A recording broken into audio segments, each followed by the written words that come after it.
I have had less at a panel here before. We've had a less at a panel anywhere before. We had like one person once. What was that? Wasn't that at Mag West? We had like one person for the beginning of the panel. No. Yeah. There were like, well, it's because there was like that cool down time. Yeah. I gave a panel on board games here once, and we had 3 people attend it. None of them knew anything about board games. They just stuck around because they thought it was funny, which was weird because I'm definitely talking about it at a level where I expect people know what's going on, and they were just like, Catan's a game I know is on a shelf. And then midway through, some guy just walked up straight to the table and started interrogating us about our board game opinions, and was like, you could have shown up and watched the panel. But you know, that's too much work. I'm gonna politely eat a sandwich in front of all of you now. Yeah, you got time. I don't, it's 2 o'clock, we're supposed to start.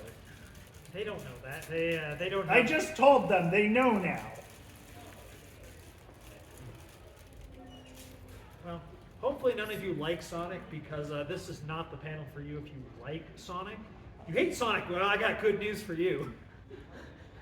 I don't think I've ever seen anything about Sonic before. This is probably not the best introduction for you then. You know nothing about Sonic. I know he runs fast. Okay, that's fair. Well, that's about my knowledge. I mean, what else is there for you to do right now? I mean, he's blue. Huh? Oh, I mean, yeah, I thought you asked what else I know about him. He's blue. That's As for what else to do right now, fuck all. yeah, that's fair. This is the funniest thing I found here. Thank you. So we get to the Ken Penders saga is my question. No. My extent of Sonic knowledge comes from SNAFUCon. From what? SNAFUCon. I They don't know. like fell Wow, over it. I'm bad at this. Oh, Yeah, no, it's what was I gonna say? It's okay. So this panel was actually approved by the official Sonic lore master. So Yeah, he came to our last panel. This time we did this a couple weeks ago, and he's just like, "Yeah, I love your panels." yeah. Like, okay, that's not weird because we ripped into Sonic about as hard as we could. Cool. I guess we're in canon now. He can live through 06, he can live through anything. Good now.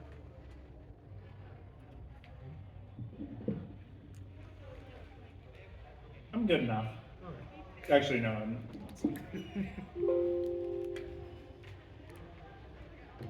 Well, welcome SNAFUCon goers. We are going to give you Sonic the Hedgehog, an unfortunate history now. I'm Max, I'm Andrew. and together we are the foundation for the eradication of Gen 5 Pokemon. Those fuckers have been getting along far too long, and we need to get rid of absolutely every single one of them. But we know that if we just give panels about Pokemon, we're not reaching a full audience. So we're here to talk about Sonic just so we can, you know, anti-Gen 5 kill you, I guess. Is that the point? Well, that was my point, but that works good enough. Anyway, you can follow us on Twitter at 5thGen, not PKMN. If you're not on Twitter, I respect that choice and wish I could have made it. But at this point, the world's over anyway. So some of you have expressed they don't know much about Sonic. Some of you are here presumably because you know too much about Sonic. And we're gonna really put that to the test. So we're gonna start this panel with a quiz. We're going to show you someone and you're going to tell us if they're a Sonic the Hedgehog character. Okay? So I'm gonna put up the image. You're gonna raise your hand if they're a character.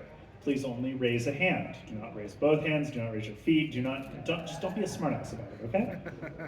I hate when people are smartasses about it. So is this a Sonic the Hedgehog character? Jeez, these guys don't know shit. Yes, it is a Sonic the Hedgehog character. Yeah, it's Dr. Robotnik, noted Sonic the Hedgehog character. At this point, like, I don't know where Dr. Robotnik starts and Elon Musk begins, but yeah, it's the same thing. I mean, I think the difference is Dr. Robotnik, who again captures wild animals, shoves them in robots, and has them fight people, is better for animals overall than Elon Musk, which is really surprising. All right, next. Is this a Sonic the Hedgehog character? They're so bad at this. Yes. It's Also not what I Dr. was expecting. Robotnik, just from the new movies. no, this one's Dr. Eggman. The other one was Robotnik, this one's Eggman. Close enough. Just Jim Carrey does a great job. Okay. And Jim Carrey's basically a Sonic the Hedgehog character. God, you're all 0 for 2. This is really sad. Even Thomas, who has seen this panel, is 0 for 2. Are you even paying attention? Yeah. No, you're not. Okay, is this a Sonic the Hedgehog character? Okay, okay. Which one is it? That's Big the Cat. You're right, it's Big the Cat. Not to be confused with, of course, my OC, Do Not Steal, Bigger the Catter, who was created when Toru from Jackie Chan Adventures and Big the Cat had a love child. Bigger the Catter and I like to hang out at the mall, hold signs to attract women, and fight jerk cops. Oh god, why did I use that reference? I'm sorry. Because you're at a fucking Sonic panel, of course you're gonna know that reference. Next up is the Sailor Moon AMV for Crawling in My Skin, a Sonic the Hedgehog character. Which one? Shadow the Hedgehog? Man, Yes. this guy's good at this. He gets our humor. Which, I mean, if only he watched good anime, then we'd be sad. But no, you're... Okay, is Pacific Gas and Electric a Sonic the Hedgehog character? Which one? Sonic the Hedgehog. No. It's the only one I know. He tried. That's true. I accept the effort. Any other guesses? Blaze the Cat. I feel like in Nevada that joke might not go over as well as in California, where they have burned down 5% of our state. Next up is the moment you were sexually attracted to anthropomorphic animals, a Sonic the Hedgehog character. Which one? You're right. Though my favorite answer to that question was, it depends on your preferences. And when I asked him, okay, which one for you, he said, Rouge the Bat. So it seems like the My Hero Academia guy knows a little bit about Sonic. The guy who has never played a Sonic game knows a little bit about Sonic, and the rest of you don't know shit. Which is fair. But before we have to talk about Sonic, we have to talk about Sega, you know, the company that did this to us.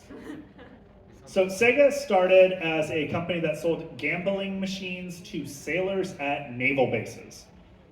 So basically, they were loot crate distributors. And while the US government hasn't really done anything to end loot crates generally, they didn't like them on naval bases.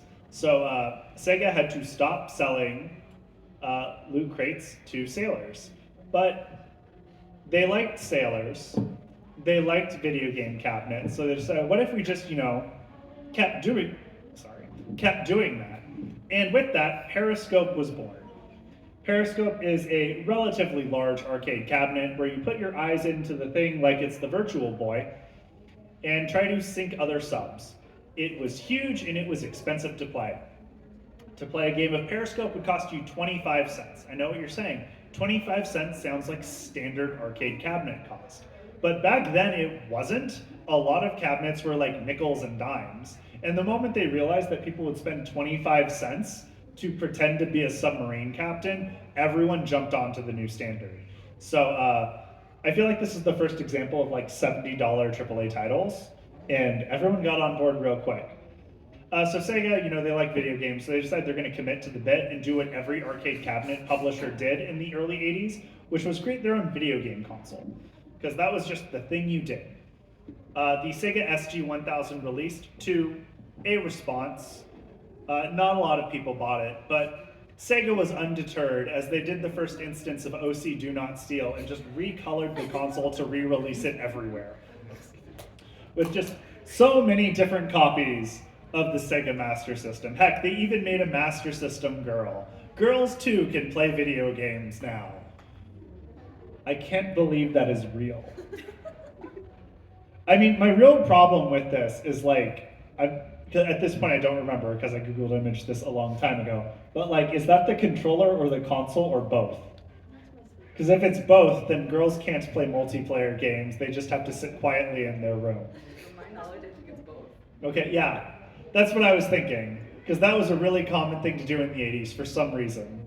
Just like making video game consoles battery powered, or you could plug them into a wall, which was because entertainment consoles at the time were so huge no one wanted to move them, but that's a whole nother thing. Anyway, how did all of these Sega consoles sell? Okay, Sega did outsell Nintendo in Western Europe, Western Japan, and of course Australia, and not to mention Brazil, which we'll get to in a second. And while Nintendo did outsell Sega nearly 3-1, the attachment rate for Sega consoles was much higher than for the NES. The attachment rate is like the average number of games sold per console. For the NES, it was 8, which is a pretty normal number. For the Sega Master System, it's 21, which is insane. Most are 8 to 10. The Master System was like at the highest at 21. Sega was really good at selling a lot of games to people, especially in Brazil. Brazil accounts for 8 million of the 21 million sales the Master System has had. So it outsold Europe, it outsold Japan, it outsold America. And this is because, and I'm not kidding, Sega did international licensing with Tonka. So Tonka marketed the video game console everywhere outside of Japan, clearly doing a better job. And if there's one thing Tonka knows how to do, it's explain the evils of rainforests. And Brazil, as we all know, fucking hates rainforests. So with that, they were able to sell Sega Master Systems by promising to cut down a tree for every unit sold. In fact, they're still sold into at least 2016. Yet in 2016, 150,000 Master System units were still sold annually in Brazil, which, why? So after this, we got the Sega Genesis, and this is where we're getting to Sonic, because what's the first game you think of with the Genesis? What's the game that it comes with? You're right, Altered Beast. Wait. I was supposed to say Sonic though, wasn't I? Nope, Altered Beast was the original pack-in for the Sega Genesis. We're pretty sure it's where Sega started their whole furry obsession, but it didn't sell well in case you didn't... I'd wonder why. So Sega clearly doesn't know how to do anything, so they had to import Tom Kalinske from America to start selling consoles for them. Now, this guy was he worked for Mattel, and his job was selling Barbies. I know what you're saying. Barbies sell themselves. Not when he was in charge, they didn't. The idea of a doll with boobs was very terrifying to people. They thought the Barbie would be anatomically correct in other places as well. And if you could just imagine how insane parents are now about the over-sexualization of children, you could imagine how they felt about Barbie dolls.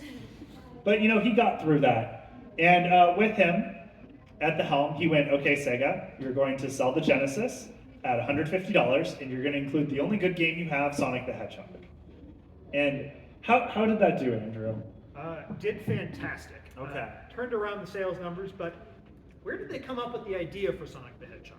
Because they were trying to be a good rival to Nintendo, and Nintendo had a poster boy in Mario. Not that one. That one doesn't Hashtag not my Mario. Yeah, there we go. Yeah, so they had a poster boy. When you think of a console and you think of a manufacturer, you think of their poster boy, and it kind of makes you want to play that system or those games. Sega at the time had Alex the Kid. He's not cutting the industry. He can't even cut a slice of bread.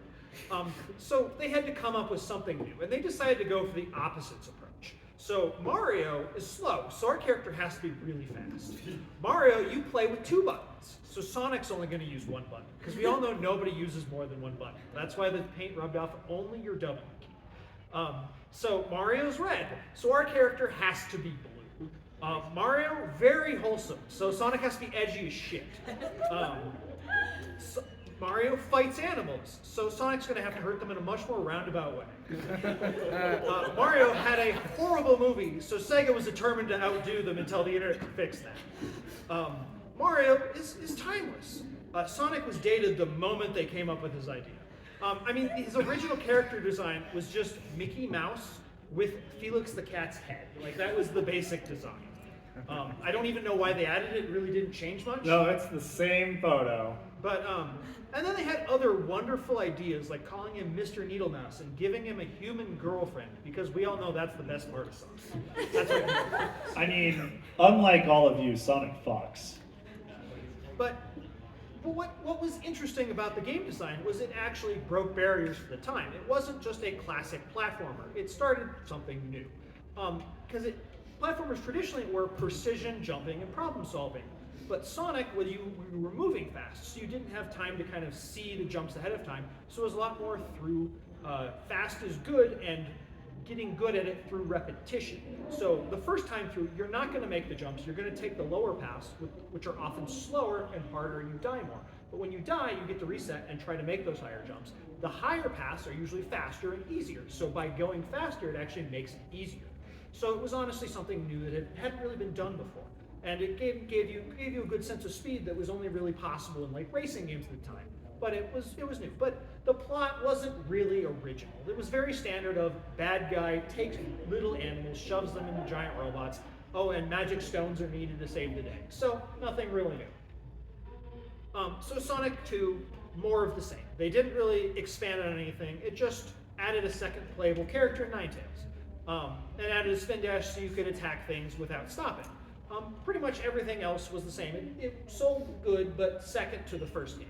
And funny enough, it was one of the first games with a global release. And I'm not kidding, they named him Tails in America because Americans couldn't handle the miles per hour joke in his Japanese name of miles per hour. Nobody else uses miles per hour. We're the only people who get that joke anyways. Why are we too sensitive about that? We're too sensitive about a lot of things. Apparently not guns, though. Yeah. All right, and then we have Sonic 3, where they actually decided to do something different, like releasing in America before Japan. USA! For a USA! Japanese game. It was designed as one game in 2 parts, and the soundtrack was going to be done by a certain famous musician. Just the musician turned out to be a noted child diddler. Not No. that one. Still no. Nope, not. Those are alleged. Yeah. Not quite. Yeah, Michael Jackson. So yeah, Michael Jackson they worked with on the music for Sonic 3. Deep into production, the accusations started to come out, so they decided they had to redo all the music for Sonic 3. And by that, they just removed his name and claimed OC Do Not Steal. They didn't change any of the music.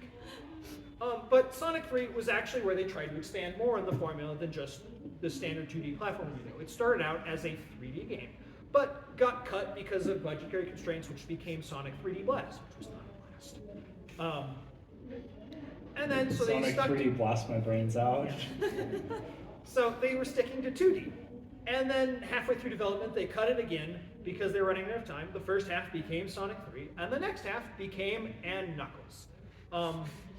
They decided to do it the Game Genie approach because they felt like Game Genie and Game Show were getting too much of the market with the lock-on adapter. So the idea was it'd be backwards compatible with older Sonic games. You'd lock on Sonic 2 and it'd replace a character with Knuckles. Sonic 1, add Knuckles to it. So you could do it. But what happens if you put other Genesis games on this? That was, of course, the question they asked.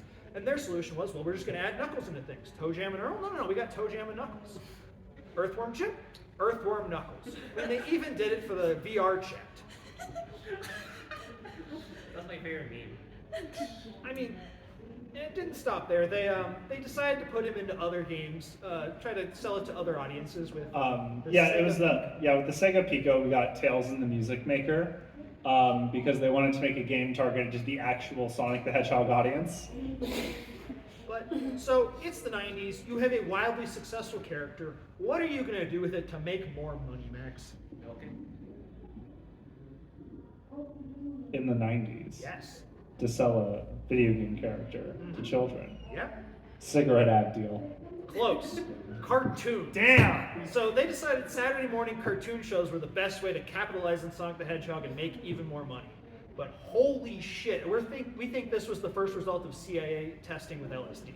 Because boy, did they need to turn down the dosage. I mean, this show was on some serious drugs. Just look. How do you come up with this?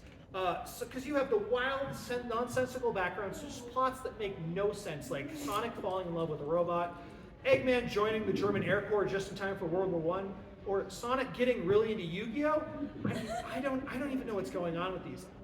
I mean, I'm not sure which I like more, the fact that they came up with the concept of my life as a teenage robot, or that Sonic has not been canceled for this yet. Wait, what do you want, Thomas? In the Sonic Christmas Blast, he replaces Santa Claus, and now canonically, it's Sonic who gives you presents every year. No wonder, what year was that? I mean, no wonder my presents the last few years have been garbage. It's just a chilly dog under the tree. And when you think Sonic, you think fast and cool, right? So who do you want to voice this character in your show? If you thought Steve Urkel, you'd be correct. That wasn't where my mind first went, but it ends up working out somehow. At least they have these fun informational things at the end where they tell kids important life lessons, like look one way when you're crossing the freeway. Don't stick your head in a blender, or if the dog's mouth is foaming, let your little brother pet it first. All right, and the second show they came up with, the drugs were out of their system. This is they made a show that actually had a plot, because the games didn't have a plot. This one added a plot where it showed why Eggman was evil, why Sonic was fighting him, and it was a kind of a post-dystopian tech kind of future. It was very interesting. I'm going to be honest, the characters in that Eggman photo look like rejected Five Nights at Freddy's animatronics. But notice this was like 20 years ago, or 25 years Well, I think Five Nights at Freddy's takes place in the 80s, so... Makes sense. But honestly, it did a pretty good job at what it was doing for the time. It was ninth, I believe, in all Saturday morning cartoon shows, and it wasn't just great for the furries. It also spun off the comic book series, where they just took the entire plot and just ran with it. And ended up going for over 250 issues. I believe they have capped out at 295. They had the world record for the longest running series-based comic for a long time, until there was some issues with OC Do Not Steal and one of the writers suing themselves over it, so they had to hand off the rights to a new company, IDW, who's now running it. So the comic has been going on for a long time and has been pretty successful. And then the third show, they were back on the drugs. Sonic Underground. Because it was just doubling down from the first time. It's basically Star Wars, but the Force is replaced with music. Like, instead of twins, it's triplets separated birth. Instead of the Force, they have the power of hard rock. And this show did nothing else good ever again, so I'm not going to even talk about it. So with Sonic Mania, the disease, not the game, sweeping the nation, how did the Sega Genesis do sales-wise? And it did pretty well. As you can tell, the Genesis didn't start off that great. It was competing against the NES, but it cost twice as much and came with fucking Altered Beast. But once they lowered the price, we're competing against a stronger console that cost more and included Sonic as a pack-in, it kept pace with Nintendo outside of Japan. Inside of Japan, it's another story, as the Sega Genesis was outsold by even the TurboGrafx 16. Some of you are laughing because you're like, wow, really, the TurboGrafx 16? And the rest of you are not, because you don't know what that is. Both of those are damning statements. But Sega, with this success, they just had to squander it. So the first plan to prolong the life of their Genesis was, of course, the 32X. And when applied to a Sega Genesis, it looks like this.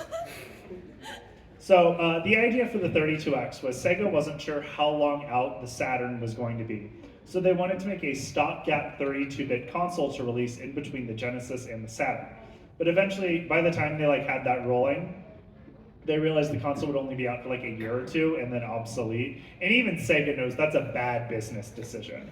So instead they released the 32X add-on because they were also very committed to doing 32-bit. So in the United States, it released after the Sega Saturn was already out in Japan. And its day one sales were really good, and its day two sales didn't happen because the only people who bought them the day they came out. And within a month, they were deeply discounted. Honestly, why? Next, we have the Sega CD. When attached to a Genesis, it looks like this. Back in the early 90s, the rage was disc-based games. People liked filming actual live-action cutscenes and putting them in there. It's the whole reason Night Trap's a thing. So Sega wanted to jump on that trend as well as allow you to listen to music on CDs, which I guess passed this cassettes in the early 90s on sales figures. But listen to CDs on your Genesis. So, while this was just pointless, this was honestly not bad. Next we had Sega VR. This didn't actually happen, but they did want it to. Basically, Sega was working with a company to make VR, and Tom Kalinske, he strolled in, he's like, show me what you got. And he puts the VR on, he vomits, he takes it off and goes, this is the worst thing I've ever done. You should sell this to Nintendo. And they did, and that's how you got the Virtual Boy. The Virtual Boy is Sega's sloppy seconds on the VR. Next is the karaoke machine add-on. There's a karaoke machine add-on for the Genesis. This was them trying to sell it in Japan because who outside of Japan would buy a karaoke add-on for a Sega Genesis? I know all of you would, but just, pretend you wouldn't. Pretend you're normal. And finally, we have the Tetra Drive. This is a Sega computer.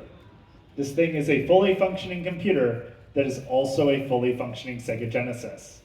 In 1991, it cost $1,100, which is a lot of money. That's like probably $2,500 in today money. But remember that computers were expensive back then. Sega Genesis were expensive back then, and nobody had standards.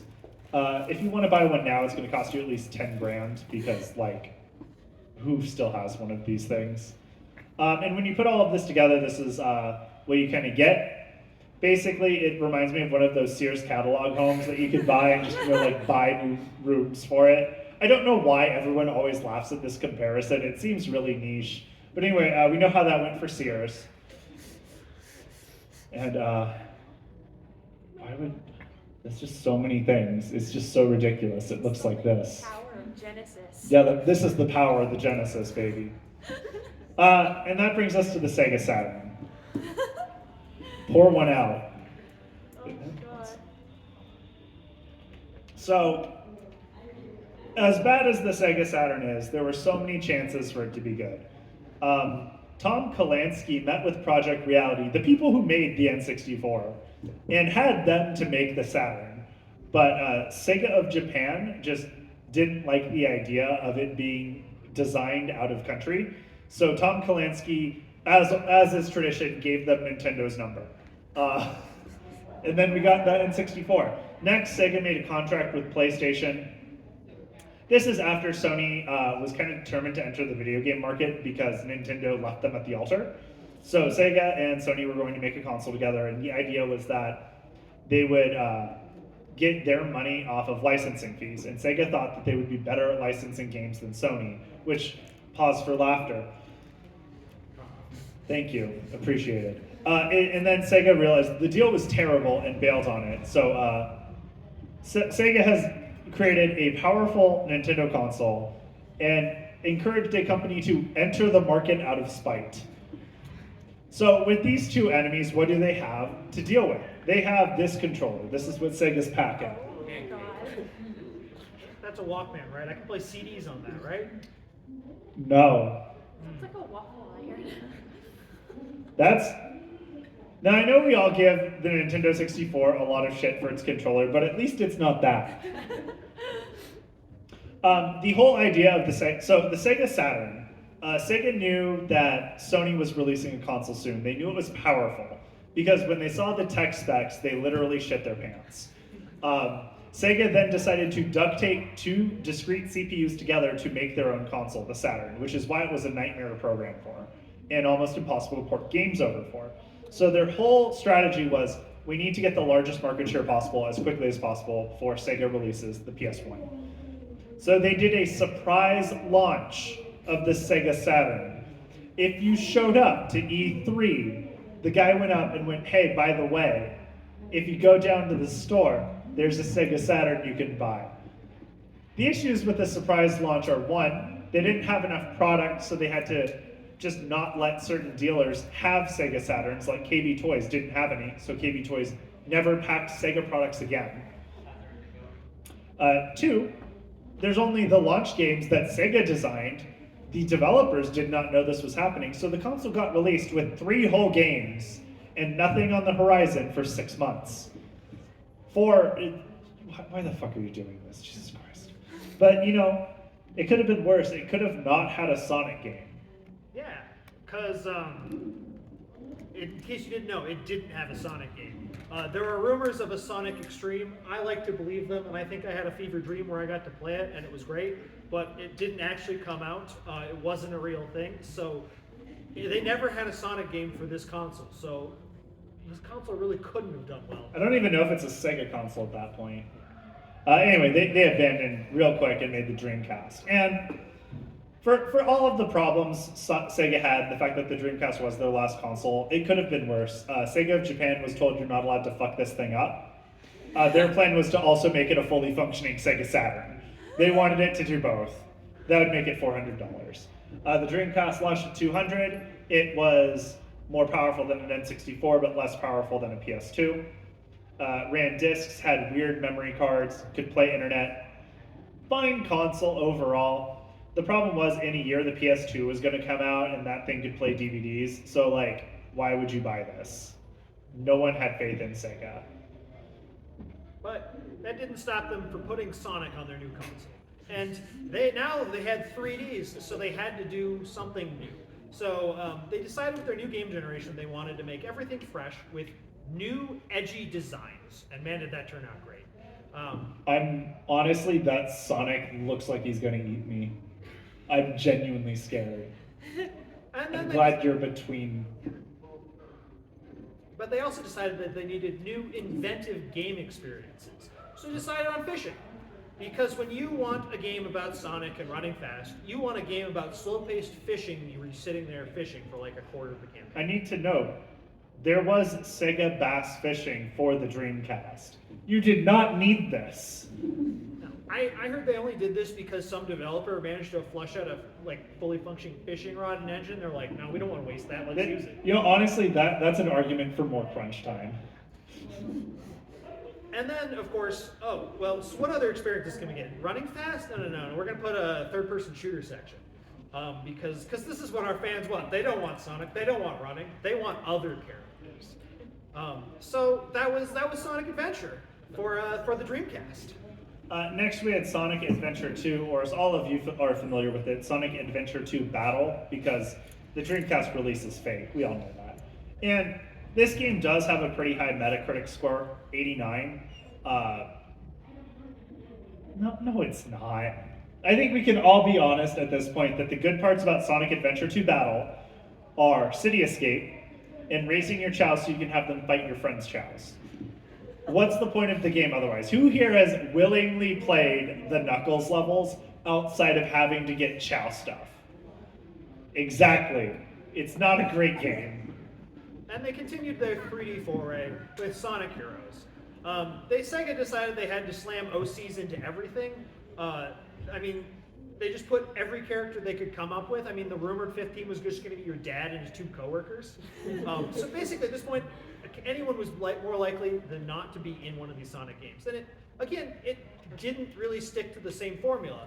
They made you play 3 characters at the same time, where one goes slightly faster, one can fly, and one can punch things. It was like, people just want to play Sonic. They don't want 3 characters. But no. They heard you want something new and inventive. Oh, you think that's new and inventive? I'll show you new and inventive. What if we gave a hedgehog a gun? Shadow the Hedgehog, or as my friend Rio would like to call it, the game he played on his birthday instead of hanging out with us, came out in 2006, and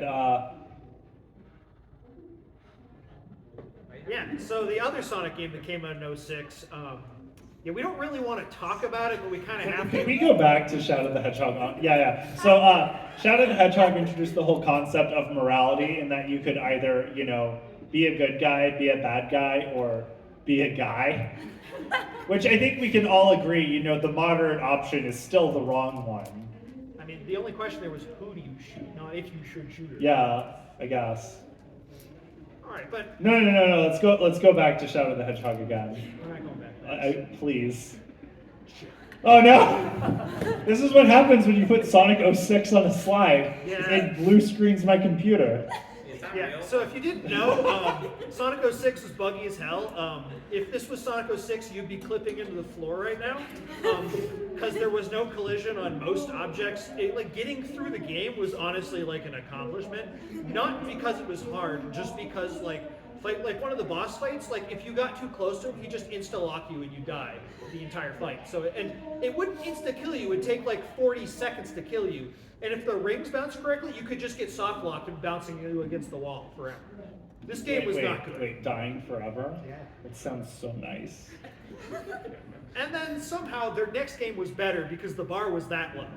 To be fair, at this point the bar was the floor, and they actually had the collision physics right on the floor.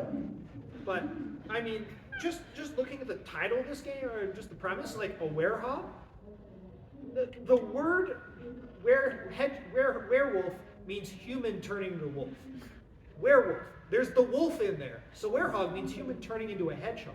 Where's the wolf come from in that word? Did nobody own a dictionary? Oh, but anyways, like the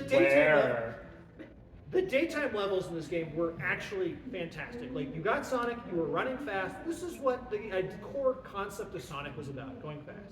But the nighttime stages, oh my goodness. You wanted a slow, beat 'em up style game that takes, like, a normal level would take over an hour on, like, a regular player. It's like, I don't want that, like, 5 minutes on a daytime stages, hour for the nighttime stages. Like, that's not a good game balance, guys. What are you doing?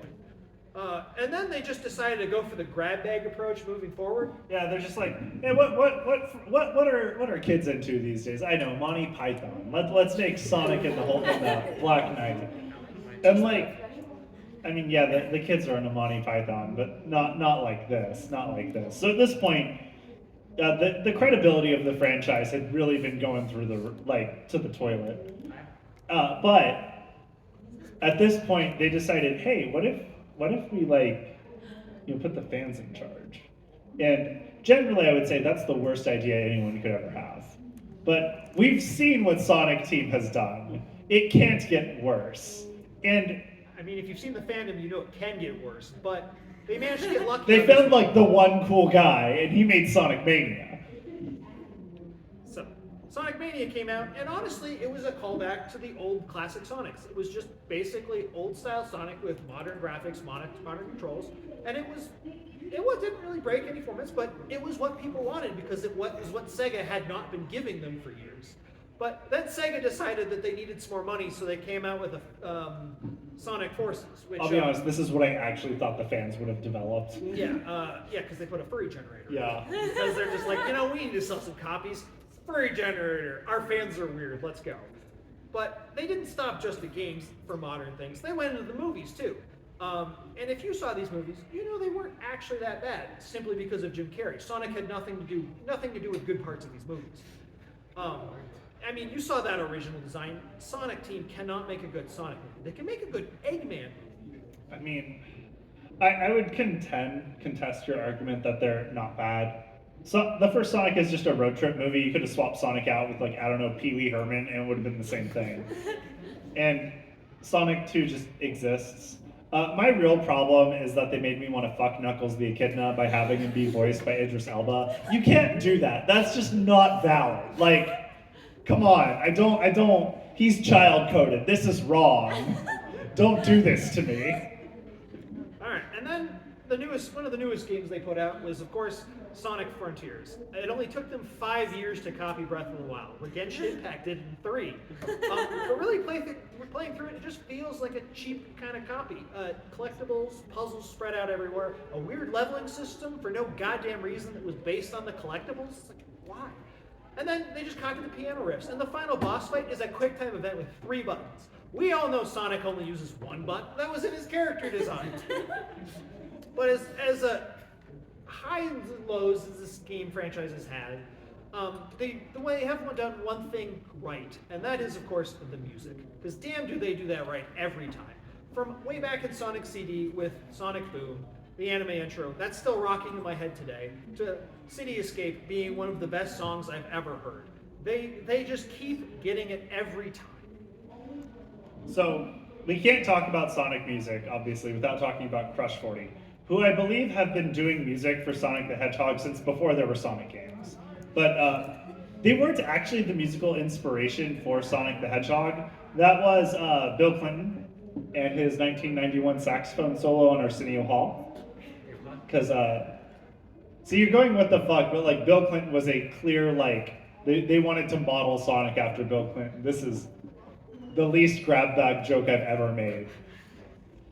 So this is Jun Sano. He started at Sega in 1993 as the lead composer for Sonic 3 and Knuckles. They just looked at this man and went, he's got a guitar, I bet he gets Sonic. It's good to know at least one of the musicians involved in the game, didn't end up being incredibly problematic. In addition to Sonic games, he's also worked on various racing games because, this man couldn't do anything else. What other games is he going to make music for? Harvest Moon? What would Rock and Roll Harvest Moon even look like? Is it this? How does the cat play the triangle? Are you just like smashing it? Like that's. Neil Young's there though, so it's probably good. After Sonic 3 and Knuckles, as we went over, there was a drought in Sonic games, and he was too hardcore to write music for the new shitty IPs that Sonic was pooping out, like Nights into Dreams, and was not nearly hardcore enough to write music for the most brutal game any of us have ever played, Echo the Dolphin. So with no franchise to call his own, he went to America to seek out the greatest vocalist of all time and prepare for the most epic song ever written, which wasn't Open Your Heart, but it was their first draft. But first, like, why Crush 40? Like, that's a weird, like, I mean, I know all band names are weird, but like, why Crush 40? Because the name's really important. Like, are you picking it because it's a childhood nickname due to a medical condition? Are you naming it after your favorite plant? Or did you just find a book lying around and go, yeah, that's our band name now, I guess? Crush 40 took the AIM screen name generator approach, wherein June's favorite soda is Crush, and Johnny Gioli was about to turn 40. So it's like if I were still going by Classic Gamer 14. That's basically what this is. So the dynamic duo of June and Johnny, they weren't content just dropping Open Your Heart and riding off into the sunset. They had more things cooking. So with the release of Sonic Adventure 2, they came back to the franchise and wrote the greatest Sonic song ever written, Escape from the City. I think the notes say something else, Max. Okay, so apparently they didn't write Escape from the City. Ted Poley did the vocals, which means that this song is not Crush 40 canon. So Escape from the City, not Crush 40. Crush 40 did Live and Learn, which is, fine, I guess. I don't know. Fortunately, the band got back together for, Fortunately, they got back together for Sonic Heroes. The bad news is it was Sonic Heroes. Was the theme any good? I don't know, man. Did anyone remember the music from Sonic Heroes? No, they were too busy shit posting about how much they hated Sonic Heroes. That's why people bought it. Next, they decided to make a song that really came from the heart and connected with the big feelings that teenagers were going through. And I'm absolutely fucking with you. They wrote I Am All of Me for Shadow the Hedgehog. Huh? Yeah, Shadow the Hedgehog. And say what you want about that game. This is like the best mid-aughts emo song ever written. MCR can get absolutely fucked. I mean, it doesn't hold a candle to Me Without You's post-hardcore spoken word Christian emo album Brother Sister, but honestly, you think I made up most of those words, so it's fine. And then they kept going. They even made Sonic music for whatever the hell this game was, and Sonic Generations. In 2012, they even released an album on my birthday, which was pretty cool. I mean, I didn't ask for it, and I've never listened to it. But like, thanks, guys.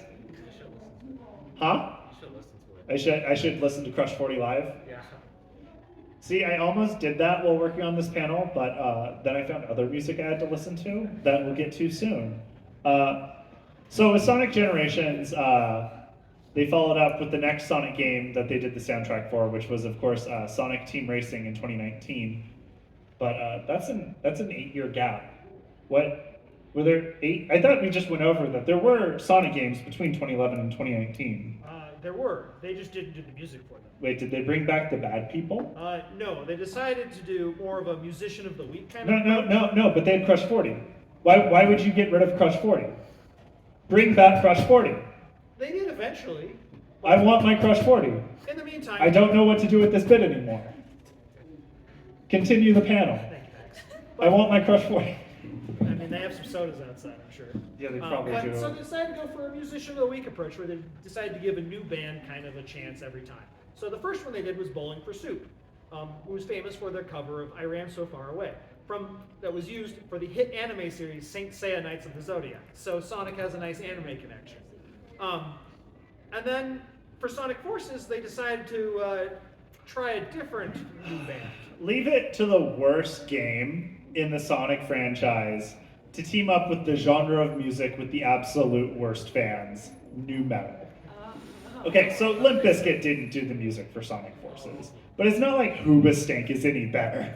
I mean, stank is in their name.